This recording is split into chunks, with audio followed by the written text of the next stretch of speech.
अस्सलाम वालेकुम। मेरा नाम है हारिस शाहिद। आप देख रहे हैं मेरा official YouTube channel travel tips with Haris Shahid. उम्मीद करता हूँ आप सब खैरियत से होंगे, ठीक ठाक होंगे।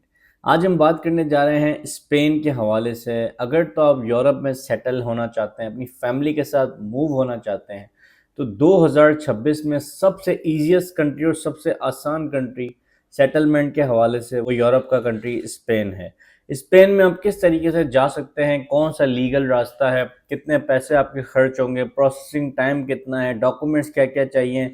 वो तमाम लोग जिन जो कहते हैं कि भाई हमारे पास तो कोई डॉक्यूमेंट्स नहीं है, हमारे पास सिर्फ और सिर्फ पासपोर्ट है, ना कोई बैंक स्टेटमेंट है, ना कोई एडिशनल डॉक्यूमेंट्स हैं, जस्ट हमारे पास पासपोर्ट है, हम यूरोप जाना चाहते हैं, अपनी फैमिली को सेटल करना चाहते हैं, तो आज की वीडियो आपके लिए है। तमाम तरह इन्फॉर्मेशन आज की वीडियो में स्टेप बाय स्टेप डिस्कस करेंगे। चैनल पर न्यू है तो सब्सक्राइब लाजमी कर दीजिएगा, वीडियो को लाइक भी कर दिया करें। स्पेन के हवाले से एक बहुत ही जबरदस्त अनाउंसमेंट जो कि 2026 ने स्पेन में ऑफिशियली अनाउंस किया था कि भाई हम जो भी स्पेन में ऑलरेडी मौजूद है उन सबको हम लीगल करेंगे, ठीक है। अगर तो पुर्तगाल के बाद कोई आसान कंट्री है वो है स्पेन। मैं आपको एक बात बता दूं कि 2 साल के अंदर, यानी कि जब आप पाकिस्तान, इंडिया, बांग्लादेश किसी भी कंट्री से मूव होते हैं तो 2 साल के अंदर आप स्पेन में लीगल हो जाते हैं। अब लीगल होने के डिफरेंट डिफरेंट तरीके हैं, ठीक है ना, वो मैं आपको आगे चल के बताता हूँ। आप विजिट वीजा पे जाकर भी वहां पे लीगल हो सकते हैं, आप वर्क वीजा पे जाकर भी वहां पे लीगल हो सकते हैं, आप स्टडी वीजा पे जाकर भी वहां पे लीगल हो सकते हैं। यानी कि एक बार जब आप स्पेन चले जाते हैं तो आपके पास बहुत सारे ऑप्शन है वहां पे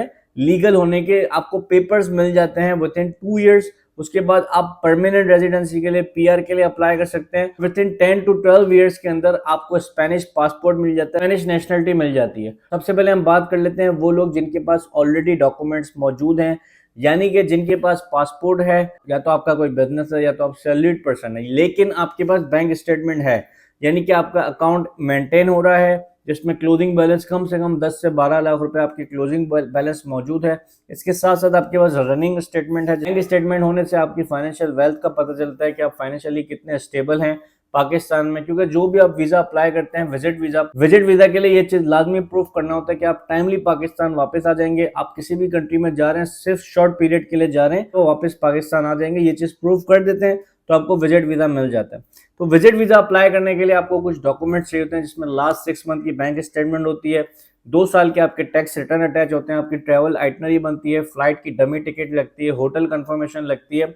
इसके साथ साथ जो है वो आपका ट्रैवल प्लान बनता है, वो अटैच होता है। वीजा एप्लीकेशन फॉर्म देने होते हैं और 80 यूरो इसकी वीजा की फीस है। 80 यूरो आपको पे करनी होती है। बीएलएस में आपको अपॉइंटमेंट, जिस दिन आपका अपॉइंटमेंट होता है उस दिन आपको एप्लीकेशन जमा करवानी होती है और आपका वीजा प्रोसेस हो जाता है। विद इन 60 डेज के अंदर आपका रिप्लाई आता है कि आपको वीजा मिला या नहीं मिला।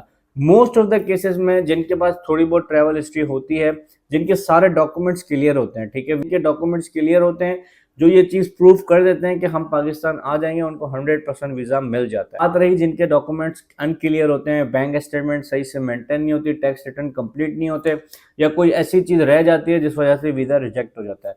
जब आप विजिट वीजा पे स्पेन में चले जाते हैं, आप घर ले लेते हैं, तो घर का आपको एक लीज कॉन्ट्रैक्ट मिलता है, उसके बेसिस पे आप पादोनामेंटो अप्लाई करते हैं, जिसके साथ आपको मेडिकल फ्री मिलता है। अगर आपके साथ बच्चे हैं तो आपके बच्चों को जो है वो फ्री एजुकेशन मिलती है और आप स्पेन में लीगल हो जाते हैं। विद इन 2 साल के पीरियड में आपको, यानी कि जो भी आपका मोबाइल का बिल आ रहा है, आपका घर का बिल आ रहा है, आपके इंटरनेट के बिल्स आ रहे हैं, आपको ये चीज प्रूव करनी पड़ती है कि 2 साल से आप स्पेन में हैं, आप स्पेन से बाहर नहीं गए। वहां करवाते हैं तो आपको टीआरसी मिल जाता है, टेम्पररी रेजिडेंट कार्ड मिल जाता है। इस दौरान आपको जो है वो अपने लिए जॉब भी ढूंढनी पड़ती है। अगर आप डेफिनेटली स्पेन में होंगे तो आपको जाहिर सी बात है कोई ना कोई जॉब तो मिल जाएगी।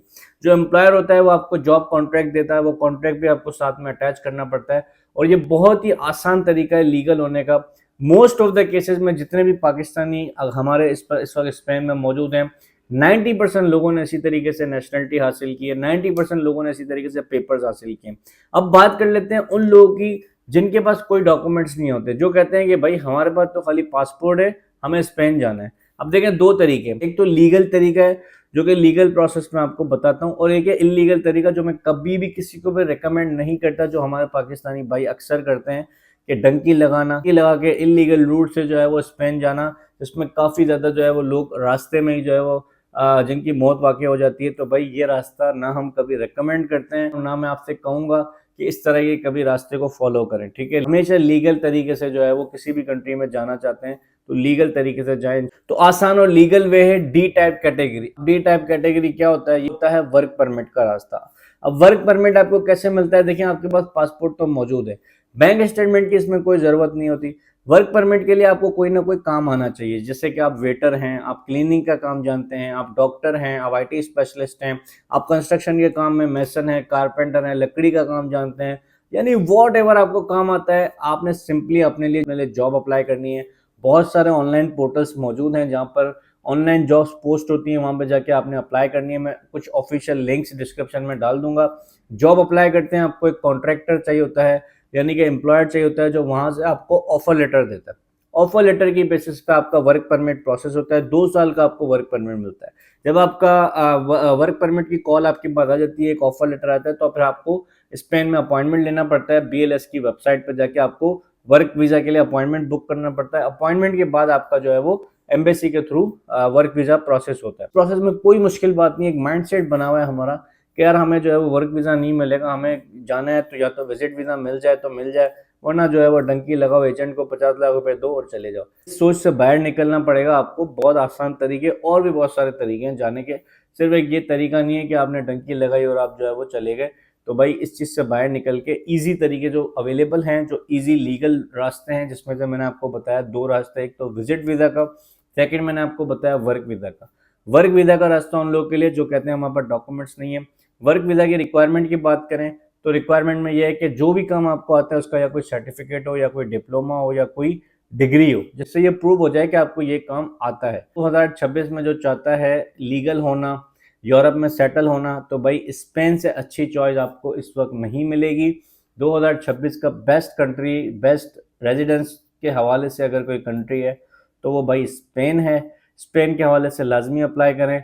कोई हेल्प चाहिए, कुछ चीज़ पूछनी है, सीवी कवर लेटर का पूछना है, तो भाई ये इस नंबर पे आप रब्ता करके हमारी टीम से रब्ता कर सकते हैं। हमारे कुछ नॉमिनल से चार्जेस होते हैं, जिसमें वो आपको सीवी कवर लेटर यूरो पास दे देते हैं, क्योंकि जब आप जॉब्स के लिए अप्लाई करते हैं तो आपको यूरो पास, सीवी और कवर लेटर लाजमी चाहिए होता है, तो वो एम्प्लॉयर आपको ऑफर लेटर वगैरह सारा प्रोसेस आपका कंप्लीट होता है। डिस्क्रिप्शन में मेरा इंस्टाग्राम का लिंक मौजूद है, कोई सवाल है तो इंस्टाग्राम पे आप ज्वाइन करके वहाँ पे सवाल भी कर सकते हैं। चैनल पर नहीं हो तो सब्सक्राइब कर दीजिएगा। वीडियो अच्छी लगी हो तो लाइक कर दिया करें, शेयर भी कर दिया करें अपने दोस्तों के साथ जो यूरोप जाने के ख्वाहिशमंद हैं।